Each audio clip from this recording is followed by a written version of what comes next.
Eu não tenho tudo que eu quero. Deus me dá tudo que eu preciso.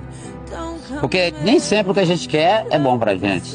Eu sempre fui feliz independente de qualquer coisa, porque só de a gente estar vivo, poder dialogar, se levantar de manhã, andar e... Tudo é um motivo de a gente se agradecer a Deus.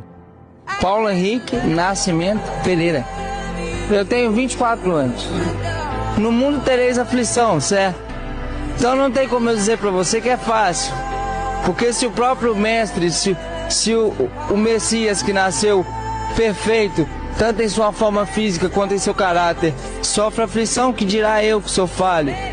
A vida é aflita, o mundo é assim. Mas ele também fala, tem de bom ânimo, pois eu venci o mundo. Por isso eu venho trabalhar todo dia a gente vence uma vez. A dica pra vida, amar.